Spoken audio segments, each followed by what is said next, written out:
happy about. He opened the door on illegal immigration. Nobody else had the guts to talk about it. Think of that. Now they all have to talk about it. Of course, you get mixed messages, but that's the way it is in politics sometimes. I want to say a couple of things because I did get some statistics last week that may shock you. I do run the largest, or the third largest jail system in the United States.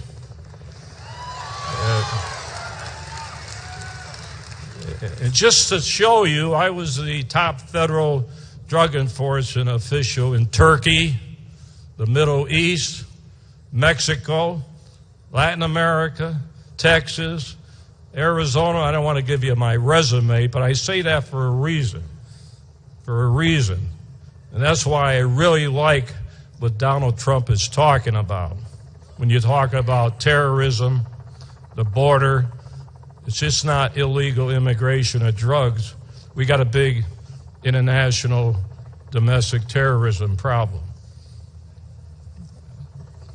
Took some statistics from our jail, which may surprise you, and let me run it down. You know, we do have state-sponsored terrorists. So, Sudan, we have 7 in the jail this year, 3 turned over to immigration, 1 from Syria, turned over to immigration, Iran, and then we have some known countries regarding terrorism. I'm not going to go through all, but Iraq, we have 2 that were turned over to immigration. So we have some people in jail for all different types of crimes turned over to the government. I don't know what happens to them. Another thing we did, 7,000 inmates in the jail, charged with all different types of crimes, turned over to ICE. 3,000 have come back to the jails I run. Think of that. One guy came back 25 times. So what are they doing? Hopping the fence? Or are they being released on the streets? They keep coming back. So that's sad. So when you deal with terrorism, and I work in those countries, you never surrender. Never surrender, you never compromise. You destroy them. That's what you do. So, and that's what Donald Trump has been saying. Now, he has a flair for speaking and, waving his arms. Sometimes I wave my arms, since I'm Italian. But he gets the message across. Think of that. He says things that a lot of people would like to say, but they don't have the guts politically to say it. So, and that's sad, really sad. Now, if you recall, 3 days before California, I said all those with concealed weapons, 250,000, when they come across a potential massacre, take action. So I took some heat on that. But it's only common sense. Common sense. Actually, I think I got 16 million hits, so somebody likes what we said. And Donald Trump believes in it because I'm sure he'll do everything he has to do to protect the public, protect our country. And one thing about him, and I've dealt with a lot of people running for president. Last time they all came to see me, wanted my endorsements. I know the game. But one thing about him, I think that he'll really do what he says. I really do. So that's my opinion. I may be wrong, but that's my opinion. And I don't think I'm wrong on that one. So his polls keep going up. Was it around 41% now across the nation? So So he must have some followers. I know he's not getting all that support from Mexico. You know, Ramos, the famous, I think they removed him on one of his speeches. He came to see me. 2 weeks later, I had him in the tents. Of course, I let him out. He didn't stay overnight, but I was interviewed by him. And I said, you got all the connections in Mexico City. I've been trying to go to Mexico City. They won't let me in there. I'm talking about the officials. I want to talk to them. Even the U.S. government don't want me to go to Mexico. With all my experience, I thought I could give them some advice. So I asked Jose, you got all these connections in Mexico City. You're always interviewing the president. Can you pave the way for me and Donald Trump to go to Mexico City? Which is great because I get a free airline trip. No. So what is this? I don't know what's going on. So in closing, thank you. Because you're the patriots, and you got a lot of people that believe me. A lot of people won't say it, but they support Donald Trump. They won't tell you, but when they go to that voting booth, watch out. Hey, so thank you. Thank you very much. Thank you.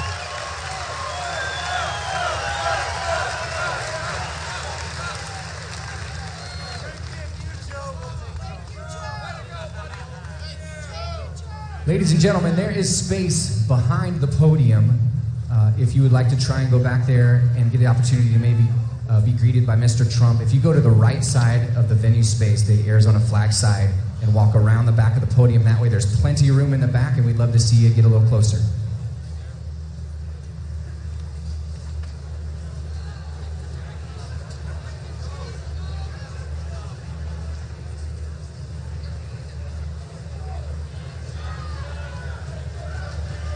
Ladies and gentlemen, please welcome one of the United States Air Force's first women pilots, Colonel Wendy Rogers.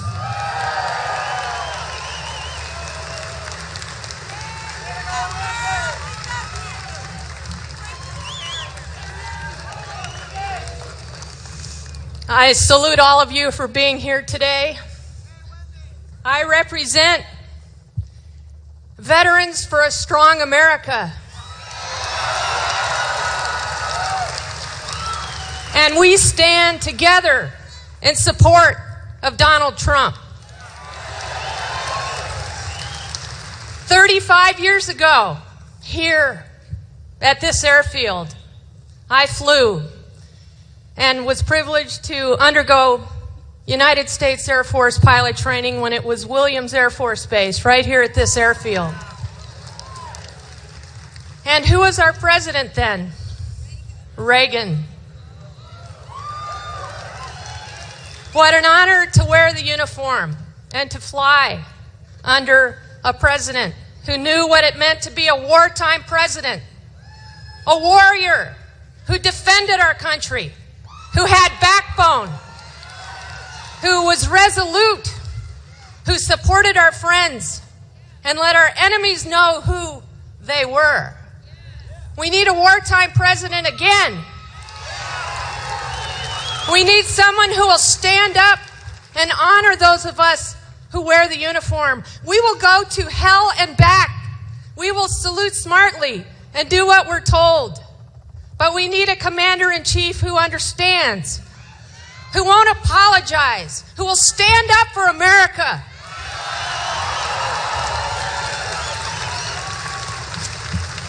I'm the daughter, the granddaughter, the great-granddaughter of United States Army combat veterans, all the way back to the Civil War. My great-great-grandfather lay on the battlefield, almost to die, and then earned a battlefield commission. And I remember a quote that Lincoln said to his journalists when asked about Ulysses S. Grant. And he said, I can't spare him because he fights. We need a man who will fight for us as well. And then fast forward to my own father, who graduated on D-Day from West Point and fought under General George Patton and General Patton's Third Army in the Battle of the Bulge. And to me, this is Donald Trump, because this is what George Patton said. We herd sheep. We drive cattle. We lead people. Lead me. Follow me. Or get out of my way.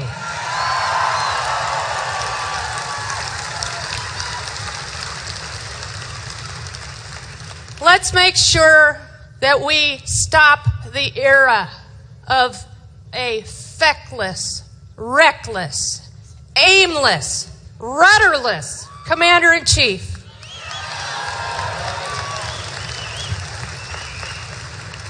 We are proud to wear the uniform. We are proud to be Americans.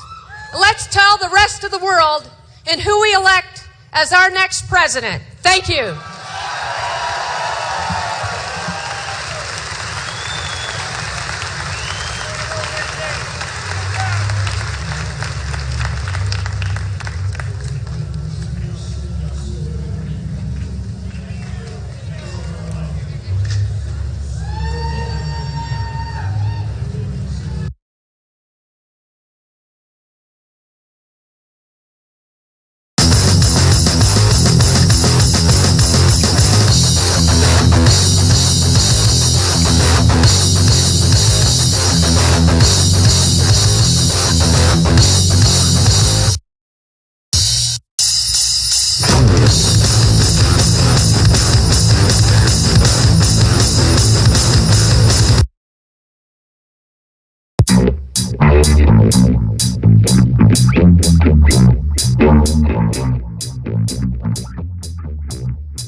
Donald J. Trump.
first one too small. The second one too small. The third one too small. We said, does anybody have an airplane hangar? This is what happened. This is amazing. So I'm going to do a little thing with the great Bill O'Reilly, who's right now checking his makeup. And we'll be finishing in a little while. We'll be like 10 minutes. It'll be on tonight. And then we're going to talk as long as you want to talk. Okay? Have some fun. Thank you very much. Thank you very much. Don't believe any of these people. They're very dishonest. Did everybody see the debate last night? How good was that? So they did polls, 11 polls. Out of the 11 polls, Trump won all 11 polls. Right here. Be very careful because they'll say, oh, it was only 10, but I don't know. Yeah, 11 polls, that's good. So we're going to be with you in a couple of minutes, folks, okay? Thank you. We love you. Believe me, we love you.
Ladies and gentlemen, please welcome again the next President of the United States, Donald J. Trump.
Thank you very much. This is amazing. And I want to thank Bill and Travis. Where's Bill and Travis? They own this place. They gave us a very good deal. You know what it is? Nothing. Where are they? Where are they? Thank you, fellas. Thank you very much. Beautiful. Nice facility. Nice facility. They said they've never had a thing like this before. That's true. We went to 3 or 4 places, and every time we'd sign up, there was so many more people than we thought. It was just an amazing experience. And you know, we all started in Phoenix where I had that big event. We had the big event. Thank you. Thank you. I love you. I love you, folks. I love you. Amazing. You know, we all want the same thing. We want to make America great again. I mean, it's like we want the same thing. Last night, I'm sure nobody watched the debate last night, right? Nobody in this crowd. This is a very apolitical crowd. No, we had a little debate. So I'll bet you they got big ratings. I'll bet. You know, I called up the head of CNN. I said, your ratings are through the roof. I think next time I won't do it. I want to maybe not do the next debate just to see it tank, you know, and then I'll do the one. But these debates they've become Super Bowls in a sense. It's been amazing. Do you know that last cycle, no network even wanted the debates. They were considered a wasteland. Nobody watched, had very few people watching. And now Fox had 24 million, which is now actually higher with the final numbers, but 24 million, the largest ever in cable television. CNN had 23 million, the biggest event in the history, in terms of numbers, in terms of people watching, in the history of CNN. I mean, CNN, in all fairness, they cover wars, they cover lots of different things, some problems, some big events. In the history of CNN, 23 million, according to CNN, was the biggest event they've ever had. And you know what I get out of it? Nothing. Nothing. And think of it. 4 years ago, nobody cared. Do you remember the debates 4 years ago? Did anybody even watch? So, we have to take advantage of what we can. You know, so last night was interesting because, number one, I made a pledge because it's just so much easier. It's so much easier. We're going to, you know, it's hard to, they're saying, are you going to run as an independent? I said, you know, I just got a poll where I'm at 41 and other guys are at 2 and 3 and 7. Doesn't make a lot of sense. Oh, I think I'll leave now and I'll run as an independent. You know, it's amazing. It's amazing. No, it's amazing. You know, I did Meet the Press a couple of months ago, and I was doing great. I was number one. I've been number one. By the way, since I went, they're all talking about it. In the history of politics, they say, this isn't me, it's those people who I don't trust but you know, I go through this all the time, and I always say it, although today I think the fact that I did Bill O'Reilly in that corner, they had no choice but to follow. But they never show the crowd size. You know that, right?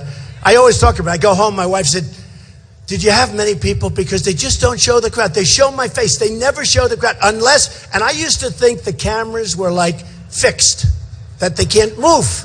You know, modern cameras, a lot of them, they don't work like the old cameras, right? And then all of a sudden we'll have like a protester in the back corner, and you'll see these cameras twisted like a pretzel.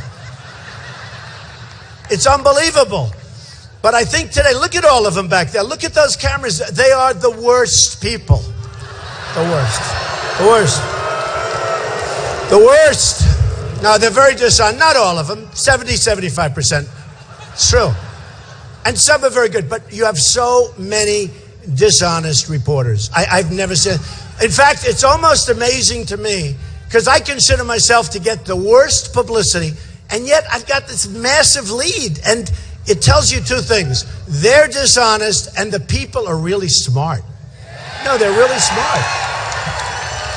I mean, I'll get stories that are so bad, and then they'll come back, Mr. Trump, sir, your polls just went up 7 points. I say, how could that be possible? People get it. They know the press is dishonest. It's a whole big con job. So it's one of those. In fact, in Phoenix, you remember the crowd? Was anybody at Phoenix? Right? It was like this. We had 15,000 people. They reported it at 4,000 and then 2,000. And then, what's his name? Bernie Sanders. He's gone, so now. He's gone. He lost it when he said Hillary's fine with the emails. And she's not fine with the emails. That was really breaking the law, folks, okay? So he doesn't get big crowds anymore. But he was there a little bit before or after. His crowd, we have pictures. His crowd, my crowd. His crowd was much lighter than mine. He had a lot of people, but it was much lighter. And they say he had more than Trump. Not that it matters, but it's just dishonest reporting. It's one of those things, okay? Now, last night, I had Jeb come at me. You know, low energy. No, I'm standing there, and all of a sudden I hear this, you know, Donald Trump, it's just like,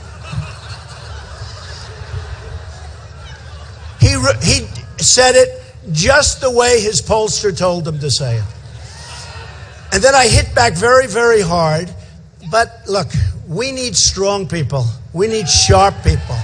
We are being killed. We are being beaten by everybody. We're not winning anymore. And I finished up by saying, we aren't winning anymore. We don't win on trade. We don't win against ISIS. We don't win with the military. Our vets are being mistreated so badly. It's horrible. Horrible.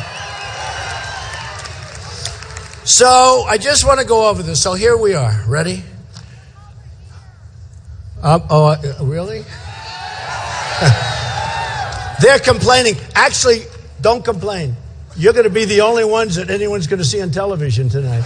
You know, in a certain way, they have the best location. You'll be happy tonight when you're watching yourself on television.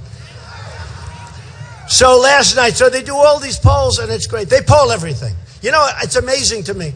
The candidates go out and spend hundreds of thousands for pollsters, right? I don't. I got a lot of money, and it doesn't matter. I have like unlimited campaign. And yet, now think of this. So Jeb Bush, to this point, has spent over $40 million for ads. He's at two. Donald Trump, till this point, has spent $211,000. I don't even know why I spent it. I think I wanted to give some. No, it's true. And I'm at number one by a lot, by 27, 30 points. I'm a lot. So think of it. Wouldn't it be nice if we could do that for our country? Think of it. So I spent the least, and I have the best result. Unlike our students, where we're number one in the world by far in terms of cost per pupil, and we're number 28 in the world, okay? You're right. I think I like that guy, right? But no, think of it, because it's like the reverse. So I spent the least. Now I'm going to spend a lot of money, but I was going to have spent up till this point $35 million. I thought I needed to spend, what do I know?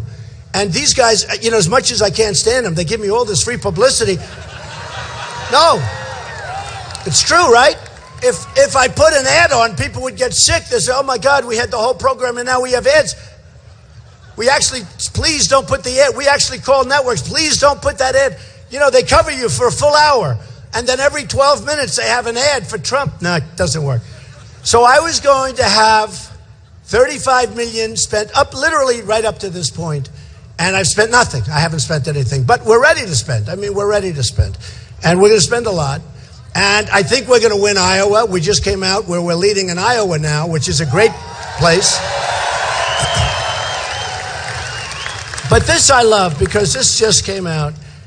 Drudge. Now this is with 15 people, right? Drudge is great. How good is Drudge, right? Great guy. He's a great guy. So they do these online polls where they have hundreds of thousands of people. So they vote. Somebody would say, oh, well, they're not reliable because maybe Trump voted. They have hundreds of that. Do you think I'm going to have my people sit there and make hundreds of thousands of phone calls? And then they don't report it anyway if I win, because if I win, they don't report it. They have these guys like George Will. You fall asleep listening to this guy. George Will. If he didn't wear the little spectacles, he wouldn't even be bright. Nobody would think of him as... This is George Will. I got to tell you, Krauthammer is terrible. He is so unfair to me. He is the worst. He is the worst. And I'm not allowed to criticize him, so I'm going to be very nice. Krauthammer, he's terrible. He's terrible. You have a guy named Stephen Hayes. I never even heard of this guy. When my name is mentioned, it's like he's a boiler. He goes crazy. Now, part of the reason is they all said I was never going to run, right? And then I ran. Then they said, well, he'll never file Form A. That's basically a single page where you sign your life away. And I went like this. Let's go. Boom, I signed. Then they said, well, maybe he's not as rich as everyone thinks. And he'll never file his financials. And if he does, he'll file them in 2 years from now because you're allowed a lot of extensions. I filed them ahead of schedule in less than 30 days. Okay? Almost 100 pages. And the press was down there. They said they've never seen anything like it. They were scouring those things. Believe me, I wouldn't be running unless I was really rich because they would have killed me. And by the way, you haven't read one report. Bad. I built a great company. I built a tremendous company. Very little debt, tremendous cash flow, the best assets. And the only reason I say it, I'm not saying it because it sounds terrible in a certain way. I don't want to brag. But that's the thinking we need in this country. We have $19 trillion in debt. We have $19 trillion in debt. We built a $43 million gas station in Afghanistan, and it doesn't even sell the right gas. Okay, $43 million. Do you think you could have built that gas station for slightly less? No, you look at the things, the money. We spend $1 billion to build a hospital. You could build 7 hospitals for that. We could take care of our vets for money. We have such stupid people leading us. I used to say they're incompetent. I didn't want to use the word stupid. It's too crude and too tough. They don't know I went to an Ivy League school. I'm really like a smart guy. My uncle was at MIT. He was a professor for years. They didn't believe it. They went and checked. Dr. John Trump. I actually think he was there for 5 decades. MIT, he was one of the great engineer scientists. And, it's like really good stuff. But when they talk about us, they talk about us like, do we know? Let me tell you, these are the smartest people. These are the people that made our country great originally. These are the great people. These are the great people. And we're going to take our country back and we're going to turn it around and we're going to run it smart. We're going to run it smart. We give $150 billion to Iran. Listen to this, and this I just heard this morning. So we give $150 billion to Iran. They self-inspect their big site. In other words, where they're making the nukes. Can you imagine you call them, we hear you're making nukes. Okay, well, let us check. They call, no, we're not making nukes there, you dumb son. And then, no, but think of this. Think of this. And then they have the 24-day where they have 24 days. But before the clock starts ticking, you have to go through a whole process. So it could be forever before you get there. And the other thing, look, nuclear is so important. It's more important than anything. And having a deal is good, but we got to make good deals, not bad deals. But another thing, they got 4 prisoners. They wouldn't even get them out. So I've been complaining about this long before they did the deal. Get the prisoners out. 150. So now the deal is done. And what do I hear this morning on television? That we're now starting a brand new separate negotiation for the prisoners. And they want many prisoners that we have over here for the 4. No, don't. Think about it. Think about it. No, think about it. So now they want to start a whole new negotiation that we should have had 3 years ago when this stupid negotiation began. You go in and you say, before we start, we want our prisoners. They say no. We say, that's okay. You leave the room, you double up the sanctions. They call you back within 48 hours, and they'll say, you got your prisoners. Think of it. We just gave them the greatest deal, one of the greatest deals in the history of countries. We made them a powerful, rich nation. They're going to now have nuclear. They don't even have to waste their time making it. With the money we gave them, they can buy nuclear. Why are they going to make it? They can buy whatever they want. You don't think North Korea is probably calling them, help, help, help, we need money, we'll give you some nukes? We are led by the stupidest people I can't even imagine it.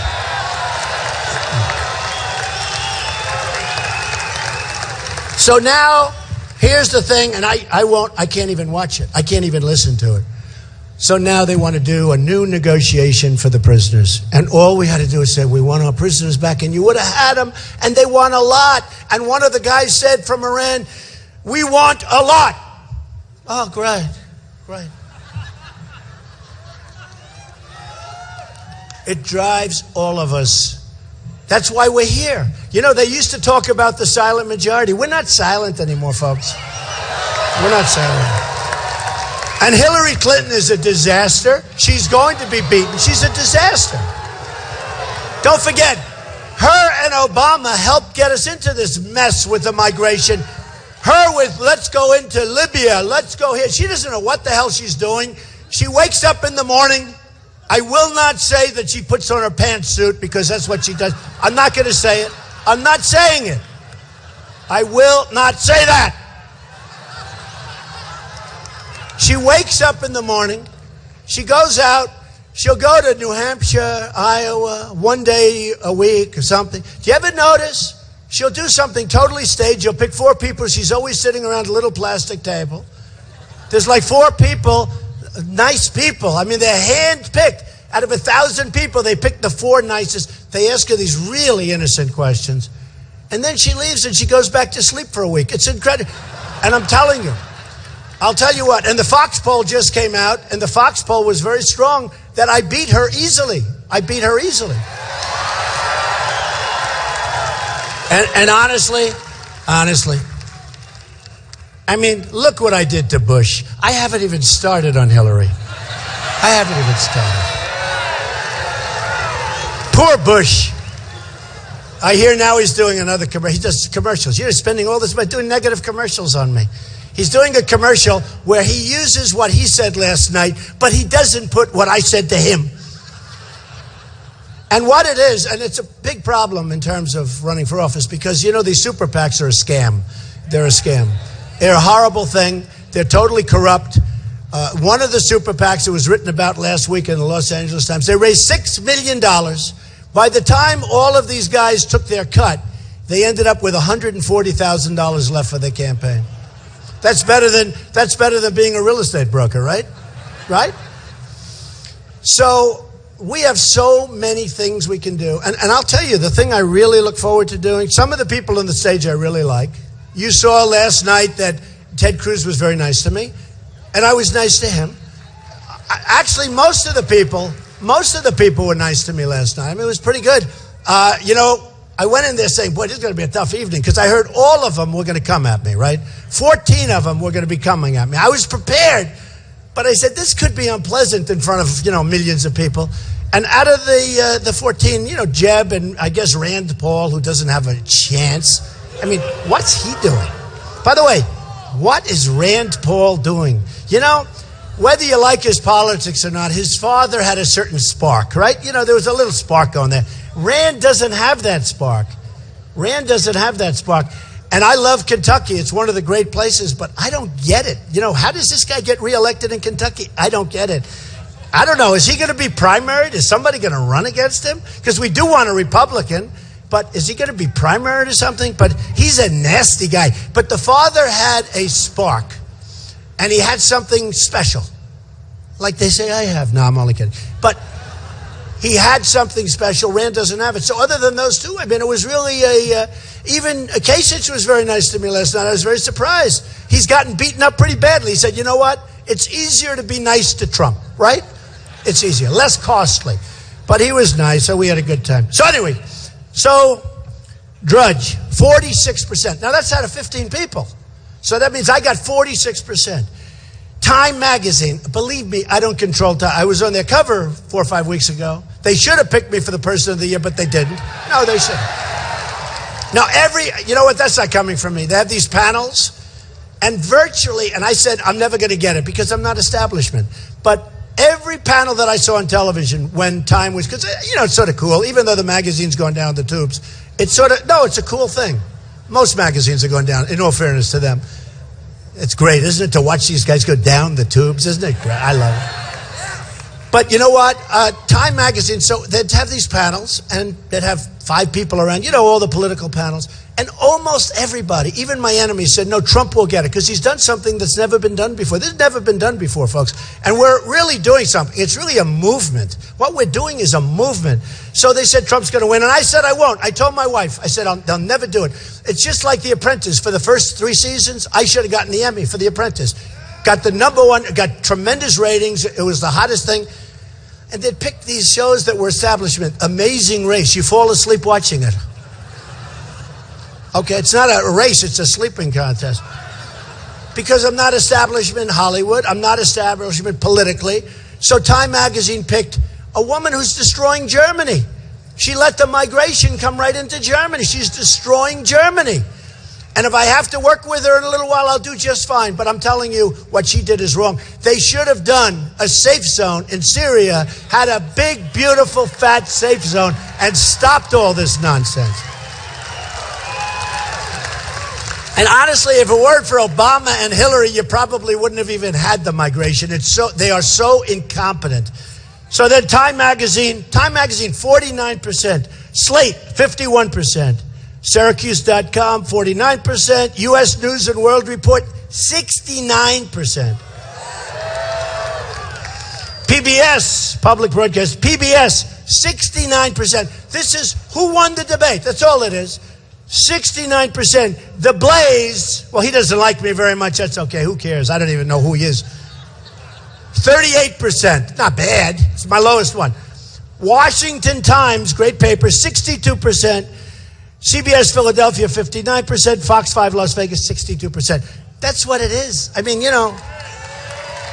And by the way, I just read every single poll. Those are all the online polls who won the debates. And then you'll watch these guys. Now, in all fairness, I actually did watch. You know, when you're on television, you tend to watch no matter who you are. Hey, I want to watch myself. But I went home and I watched. And I must say, for the most part, even the haters, they said he did well. 1 or 2 said, well, I didn't think he had a particularly great night. These people are brutal. But who cares? So one of the reasons we've done so well here is because we are going to stop illegal immigration. We have to. We have to.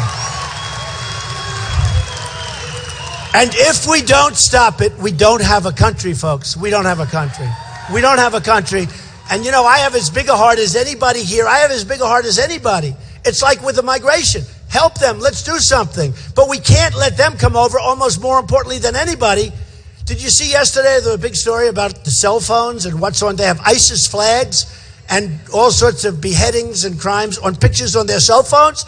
First of all, why are people in a migration having cell phones? That was the first question. It's sort of strange. I mean, who's paying for those cell phones? Where are they coming from? Who are they calling? These are people. Can you imagine Many, many, many cell phones. Why? Where do they get cell phones? Who pays their monthly bill? What do? Don't they get billed by the phone company or something? How? I asked that. A friend of mine said, they have flags. And he was talking all about the ISIS flags. And also the beheadings on the phones, everything. But I said something different. I said, how come they have cell phones? And he said, wow, I never thought of that. You're right. How come they have cell phones? So we're not letting them come in. And if they are here when I get here, they're all going back. They have to. They're going back. So we're going to build a wall, and Mexico is going to pay for the wall. They're going to pay for it. And I love Mexico, and I love the Mexican people, and I have thousands of them that work for me, and they're incredible workers with incredible spirit, and they love me. And I'll tell you what, in the state of Nevada, they recently did a poll, and I'm leading with the Hispanics, and everyone's saying, that's because I'm going to produce jobs. I'm going to take our jobs back from China and Japan and Mexico and all these other places.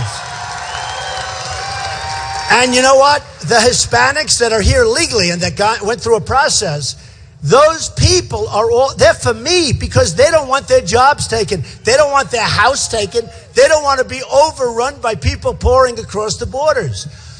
And one of the first thing I do, probably the first thing I do is the good thing about an executive order. What's the good thing? I can walk in, sign, and that's the end of it. I don't have to go through Congress. Obama never goes through Congress anymore. He does, isn't it incredible? So I'm a Republican, but I'm so disappointed in the Republicans. When we got majority, didn't you think it would be different? It's the same thing. I tell the story. Some guy or woman gets elected. They go through hell. We're going to stop Obamacare. We're going to repeal it. And I am going to do that. By the way, it's going to be dead. No. We don't have to worry too much. It's going to die in 2017 unless the Republicans work out a rescue plan, which they'll probably do if I'm not there, I will tell you. Obamacare is dead in 2017. The wrong people are signing up. It's all messed up. Doctors are leaving. I have a friend. He's a doctor. He's a young guy. He's leaving the profession. He said, I have more accountants than I have nurses. The guy's got more accountants than nurses. So anyway, we are going to take care of Obamacare. We're going to make this place. It's going to be unbelievable. And it can go fast. Now, I'll tell you what can't happen. We can't go through another 4 years of this incompetence, this stupidity. We can't do it. We can't do it. So we're going to get rid of that. But the wall is so important. And it does work. All you have to do is ask your friends in Israel. It works. It's really effective. But I mean a Trump wall. I don't mean a wall that you knock over, you kick it through. I mean, let's see, the height of this building. How high is your ceiling here, man? Travis, how high is your ceiling? Because you're talking about a little bit higher than that. Meaning, if you get up there, man, there's no way to get down. Okay.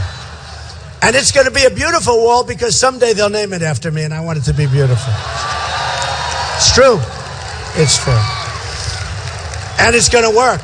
And we're going to have people come in. We're going to have a big door, and we're going to have people come in, but they're going to come in legally. They're coming in legally. And we're going to bring our country back. It's really having a huge impact. And, one of the people that I've gotten to know so many people, students and professors and college heads, because, the student debt's a huge problem. We're going to work on that. We're going to work on everything. We got to work on everything. There's nothing we can't work on. There's nothing in this country. I said last night,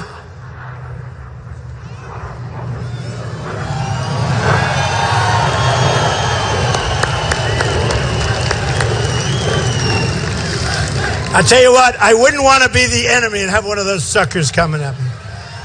We just don't know how to use it. The whole thing is like different. But one of the people that I've gotten to know, who's one of the great, great people, the illegal immigration has caused tremendous crime, has caused tremendous death. It's caused economic hurt, as you know, because a lot of jobs are being taken and our citizens don't get those jobs. And again, we're going to have people come in. And we're going to have, if there are some areas like the grape areas, I know a lot of the folks up there, and they say if we can't get, we'll do some visa program where we get people up. We're not going to hurt industry. We don't want to hurt business or anything. So we'll get the people in. If our people don't want to take the jobs, and I understand that. You know, there's people that don't want certain jobs, and I get it. But we're going to get the people in. We're going to make this country so dynamic. My tax plan, I'm cutting the hell out of taxes for the middle class and for businesses. Corporations are going to bring the trillions of dollars that are outside of the country. They're going to bring it in. They're going to use it here. But one of the people I got to know, and he's a friend of mine, and he had a horrible thing happen. His son, Jamil Shaw, you may have seen him. He's just been amazing. And whenever he's around, I say, do me a favor, say a few words. He'll explain what happened with an illegal immigrant who killed his son viciously and violently. And he's become a friend of mine, and he's a great guy, and he's here with us, and let me bring him up. Jamil, come on up.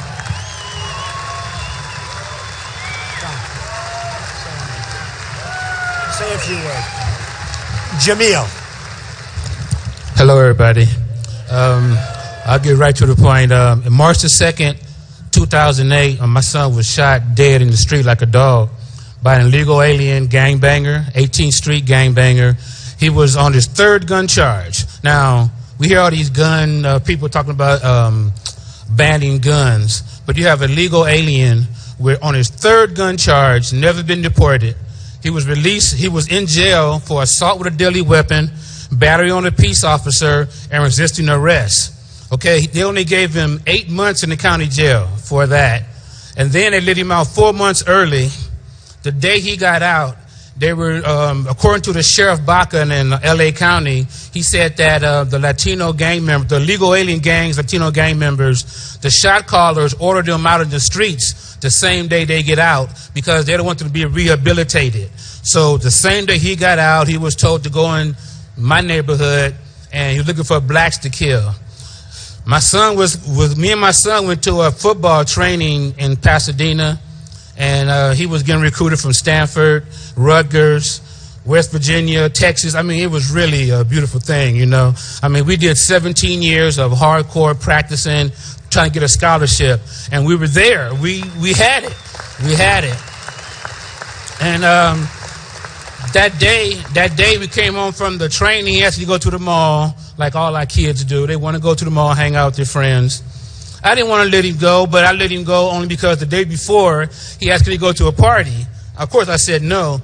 And I said, you know why, right? He said, I know, Dad, I might get shot. And he was like, man, Dad, you tripping. It doesn't happen like that. Next day, you know. So on the way home from the mall, I called him, where are you? Oh, I'm right around the corner, Dad. Be there in a couple minutes. You know, about a minute later, I heard 2 gunshots, really loud. So I knew it was outside from my house. I called his phone to see where he was, didn't answer it. Man, I knew he was shot. I remember asking God, please don't let him be dead, you know. I walked outside, looked down the street, and there he was, laying in the street dead. The legal alien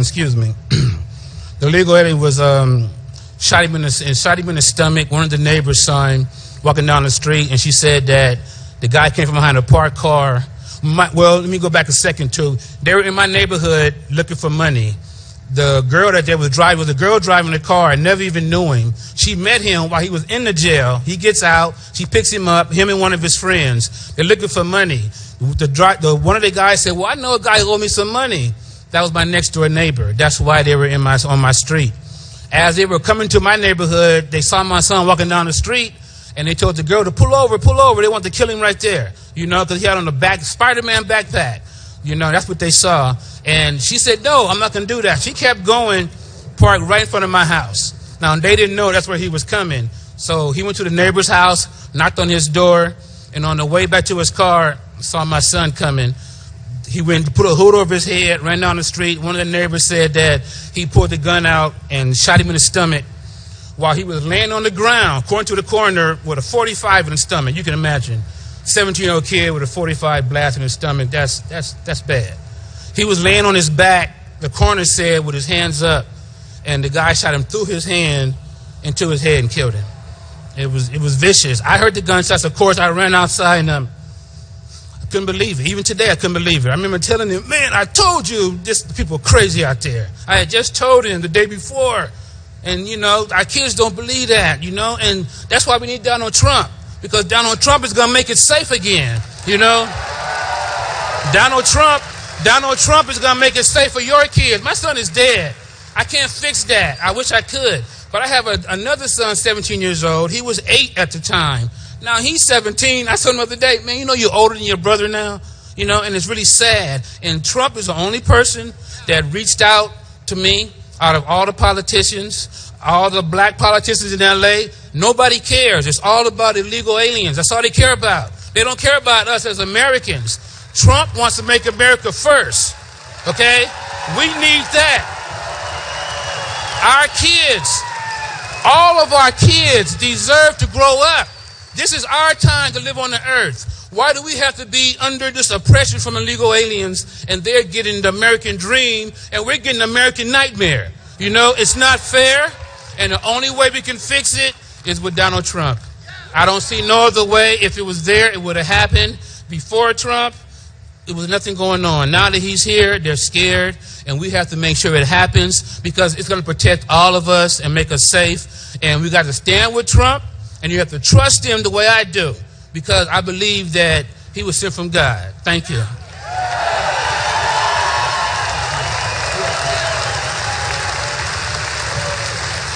He's amazing. He's amazing. His son, so many colleges wanted his son. He was a good student, and he was a great football player. And Jamil broke his hand hitting it on the concrete. He was so upset. And so, you can imagine. He was just a very amazing guy, and with an amazing family. He brought some of the members of his family over, his sister and his mother. And it's just, we gave him a ride in that plane. I said, have you ridden in one like that? He said, not yet. But I said, you can ride in it whenever you want. But he is a special man, believe me. We got to take care of our people. We got to take care of our people. So we're going to straighten things out. We're going to take trade back from China. We're going to make money now. Last year, we had a trade deficit of over $500 billion with China. And then we honor China, and we have nothing but problems. They don't do anything with us in North Korea. They have total control over North Korea. North Korea is, we're talking about Iran. Iran, they'll have nukes. Don't worry about it. If I'm president, they won't have nukes. I promise you that. Doesn't matter what the agreement said. I may have to violate that agreement slightly. You don't mind, do you? They will have nukes, unless I'm there. But China, we have tremendous power over China, but we don't know that, because we have people that have no business ability. All you have to do is look at the Iran deal, where we give them the $150 billion and all of those things. That's right, the art of the deal. The art of the deal. The man. This is my man over there. Good. I'll try signing that for you. Thank you. But we have to do something. We have to use our heads. So we have $500 billion a year in trade deficit. China. We have way over $75 billion with a B dollars a year trade deficit with Japan. With Mexico, the number is enormous. That's why these politicians, they get up the other day and they said, Mexico will never build the wall. Of course they will. They're making a fortune. The wall's peanuts compared to what they're making. But you have to know they have no business ability whatsoever. And I like them. They have no business ability whatsoever. And some, like Jeb Bush and others, they're not strong enough. They don't have the power. They don't have whatever it takes. They don't have it. And you know what? I don't want to be a nasty guy, but I don't care anymore. We have to get the right people in. I don't care. I don't care anymore. We can't have a continuation of this stupidity, of this incompetence. We can't do it where we have Carolyn Kennedy negotiating trade pacts with Japan. I want Carl Icahn. I want the killers of Wall Street to do it, and they all want to do it. They don't want anything. They want to do it. Their ego makes them want to do it. Some of them actually love the country. And you know what? Some of them are not nice people. Who cares? Who cares? So we're going to take back trade. We're going to take back jobs. You know, we have lost so much. If you look at Everybody beats us, but China has really done, and I've been talking about this for 10 years. We're going to take back trade. We're going to take back jobs. And you know what? China's going to like us better than before. And people say, what are we going to do? Because I get along with people. Believe it or not. In fact, they say, you get along with Democrats. That's terrible. I said, I'm a world-class business guy. I have to get along with everybody. I get along with everybody. That's my job. But now I'm running against somebody that's really shouldn't even be allowed to run. She shouldn't be allowed to run. There's no reason that she's able. How is she able to run when Petraeus, his life was destroyed, and he did 5% what she did? How is she able to run? Don't worry, we'll be going into it. We'll be going into it. But we're going to bring our jobs back. We're going to bring trade. We're going to make trade. A friend of mine, I tell this story all the time. He's an excavator. He digs big foundations and structures. He digs he's a tremendous excavator. And he buys a lot of equipment. And he always bought Caterpillar. By the way, look what's happened to that stock. And I was telling this story a year ago. So I predicted it. Just like I wrote about Osama bin Laden in my book, The America We Deserve. I wrote about Osama bin Laden in the year 2000 before the World Trade Center got knocked down. That's pretty good, right? But he's an excavator. And he sees me and he's very disappointed. I said, what's wrong? He said, I just ordered a tremendous amount of equipment from Japan. It's named Komatsu. I said, how is it? He said, it's good. It's not as good as Caterpillar, but it's very good. But they cut the yen. They manipulated their currency. I couldn't do anything else. I owed it to myself and my family. I couldn't do anything else about it. And that's what's happening. And I see it. And look at Caterpillar stock. I saw this 2 years ago. Look what's happening to our companies are being decimated by currency manipulation. And we have politicians that don't even know what the words mean. We have a politician that won't even talk about radical Islamic terrorism. He will not issue the term. And how do you solve a problem if you don't want to even talk about it? And I've had friends of mine that are Muslims. I have great relationships with Muslims. I have partnerships with Muslims. And they called me up the other day. They said, not all of them, but they called me up, some very prominent. And they said, you have done a tremendous service. And all I'm doing is we have to figure out, folks, what the hell is going on. We have some really bad stuff happening. And they called me up and they said, Donald, you've done us a service. You really have done a great service. And I was surprised to hear him say it. But they know much more than we do that they have a problem. And we've got to solve the problem. But you can't solve the problem if you put yourself in a corner and don't want to discuss it. You can't do it. So we're going to solve a lot of problems. We're going to take that trade back. We're going to be tremendous. You know, Ford is building a tremendous plant in Mexico, right? We don't get anything. They're closing plants in Michigan. What are we doing? How does that benefit us? They're going to build in Mexico. Then Mexico's going to make cars, trucks, and parts, and they're going to send them into us. No tax, no nothing. We're like the stupid people. Not going to happen. Nabisco is moving a big factory from Chicago to Mexico. I'm never eating Oreos again. I'm telling you. I'm never eating them again. I'm not eating them again. That kind of stuff is not, we're just not going to let them compete. But damn it, if they're going to do that and we're going to close up jobs and factories, they're going to pay tax when they send that stuff back into the United States. They're going to pay tax because it's unfair. Tennessee was going to build this big plant from a foreign car company. It was all set. The deal was all done. All of a sudden they announced it's a great state, incredible people. I mean, I have rallies in Tennessee. You wouldn't believe it. All of a sudden they announced it's going to Mexico. It's not going to Tennessee. We're not going to let that crap happen. We're not letting it happen. All right? We want jobs. We're not going to be the people that are led by stupid people, and we're embarrassed to almost. I had a person the other day. It's a terrible thing to say. The person was in Europe. They were embarrassed to say they're from the United States. Can you believe this? Can you believe it? You know, in the old days, my daughter was telling me this, Ivanka. Anybody hear of Ivanka? Yes. She's a great person. But she said, you know, Dad, in Europe, when she was in Europe as a little girl, she said, a lot of things were made in the USA. They'd say, made in the USA. And that was quality. And I remember it, and some of you remember it. Made in the USA. And if it said made in Japan, that was cheap stuff. That was junk, right? Remember?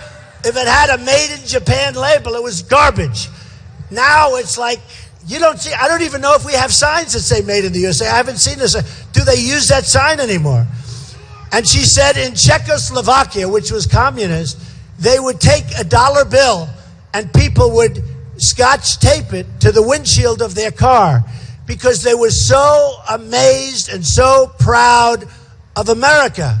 They just wanted any symbol, and they'd take dollar bills and scotch tape them because they had, I guess the word's not pride, they had respect for our country.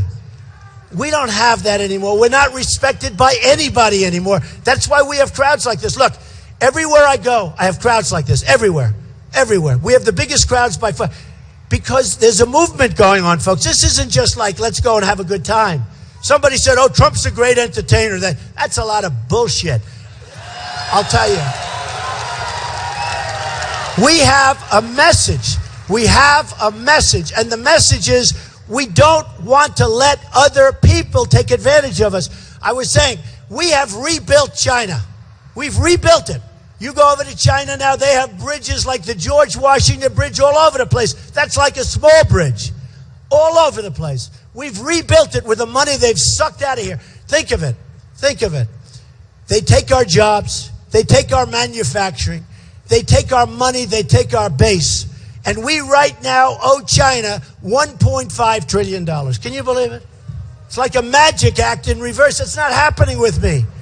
I have endorsements from incredible people, the people that I want. You know, I don't care if a guy like Jeb Bush never endorses me. It wouldn't bother me at all.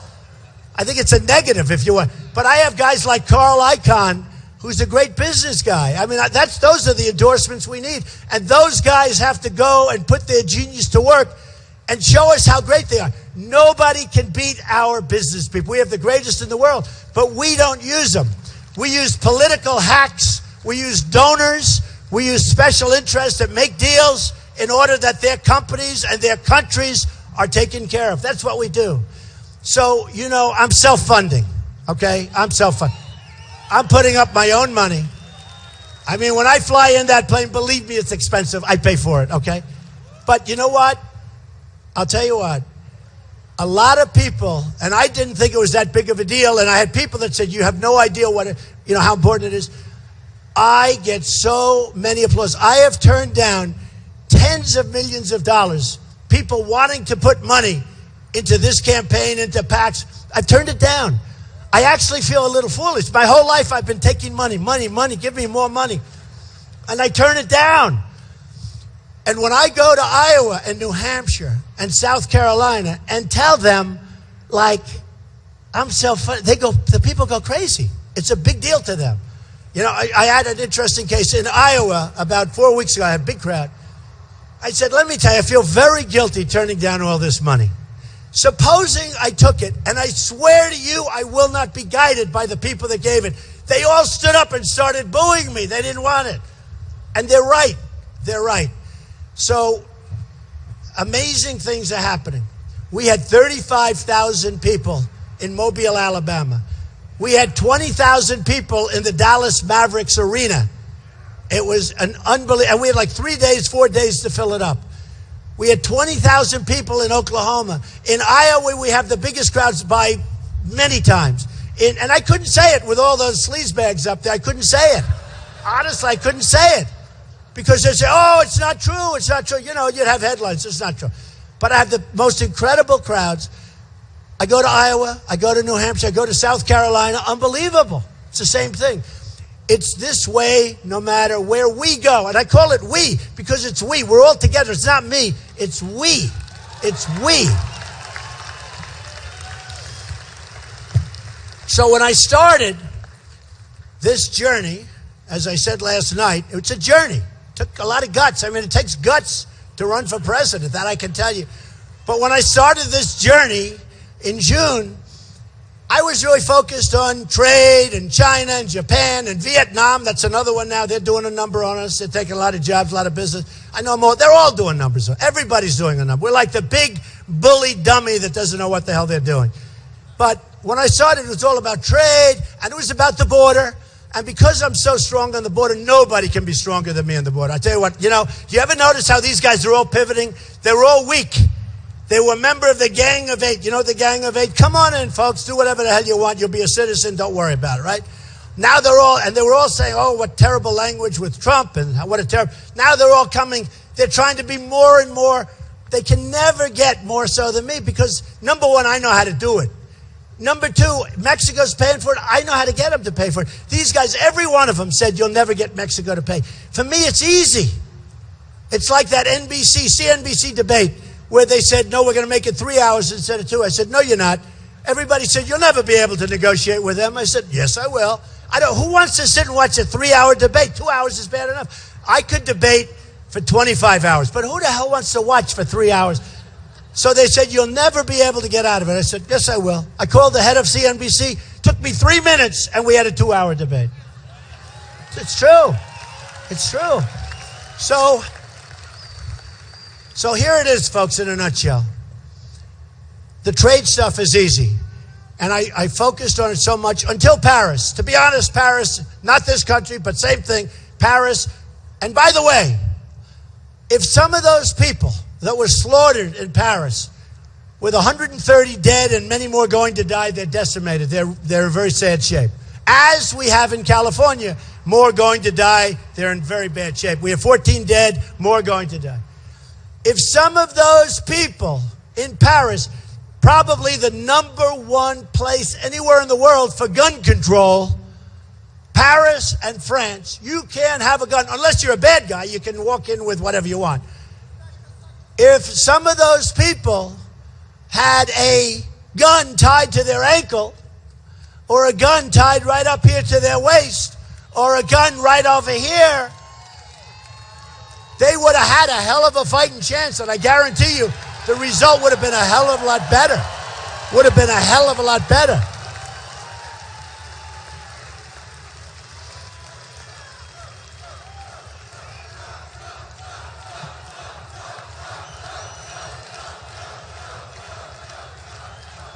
I mean, it's incredible. You talk to some people, especially me. I come from liberal New York City. Everything's Democrat inside. And they said, oh, gun control. But I said, supposing, and I'm talking with very smart people, very successful people, but they're, for gun control. And I'm the exact opposite. I think they're so great. So you debate them. And you just bring up those examples. And they know they can't win the debate, but you don't change their mind. You don't change their mind. Second Amendment has to be preserved and strengthened, but it has to be preserved. We cannot let them take that away from us. And believe me, there's a movement to take it away, and now their new movement is bullets. They want to take bullets away. If I become president, believe me, you can relax. Nothing's going to be happening, okay? Nothing's going to be happening. Just quickly, Common Core, we have to bring our education back locally. We'll save a fortune. We want the parents like you and you and you. I see it. I see it in your eyes. We want the local people to take care of their kids' education as opposed to bureaucrats in Washington. When I see guys like Bush and others that are for Common Core, it's just a way of taking care of your friends. What that is bureaucratic nightmares. They have people couldn't care less about your children. I mean, maybe some of them do, but a lot of them really just care about how much money they're going to make a month or a week. And we're bringing education back locally. I told you before, we're number 28 and we spend more per pupil by far. Number 2 isn't even close. So obviously it's not working. So we have a lousy educational system. We're going to change it. We're going to bring it local, and it's going to be great. And it's going to take place like immediately. It'll go quickly. It'll go quickly. So it's so important. So just in finishing this, we're bringing back our jobs. I can do that so easy. It's changed a little bit since Paris and since California, where a lot of the polls that came out, they say Trump is #1 on security. Trump is #1 on terrorism. And you know what? By far, it's like, you see the numbers. I get these massive numbers on terrorism. Like everybody wants Trump. for the protection because they know I know what the hell I'm doing. And it's not political, and it's not politically correct, but it's really correct. It's going to save everybody's life. I had a thing last night. I talked about the internet.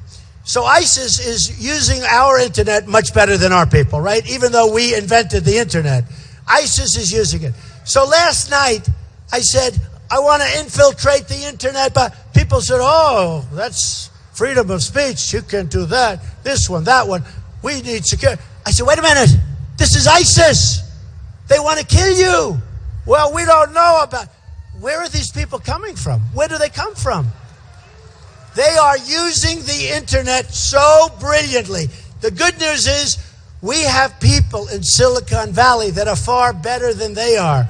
We have to get them involved. We have to get them engaged. Whether we knock the hell out of their internet system in the ISIS territories, which, by the way, are getting larger by the day. How long have I been saying bomb the hell out of their oil, right? Right?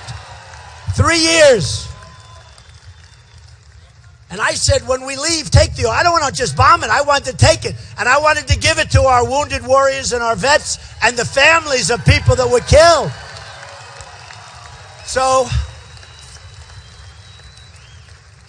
we're going to make our military so strong and so powerful that nobody's going to mess with us, and we'll never have to use it. It's going to be cheap. We'll never have to use it. Don't forget, I was against the war in Iraq, and you see that. They go back to 2003 because I said you're going to totally destabilize the Middle East. I was against it.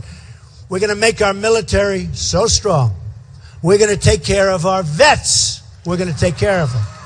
They're treated horribly, and it's never been worse. Hillary, 3 weeks ago, said actually the vets are treated very well. Then she had to recant her statement. No, but is that true? 3 weeks ago. We are going to take care of our great veterans better than ever, and we put in a plan, and everybody loves it. We're taking care of our vets. We're getting rid of Obamacare. We're going to come up with something that's great. And I will tell you, I just hope you go out and vote because, you know, we have a little structural problem where the Republicans have a disadvantage at an election. So unless it's going to be a movement type of event like I think is happening, where we can actually run the table on them. But unless it's going to be something like I see happening, I mean, look at you in the middle of a day. You don't want to be, you're sitting in a hangar with thousands and thousands of people. Something is going on, and it's beautiful to see. Ladies and gentlemen, we're going to make America great again, better than ever before. I love you. I love you. Thank you. Thank you. Thank you.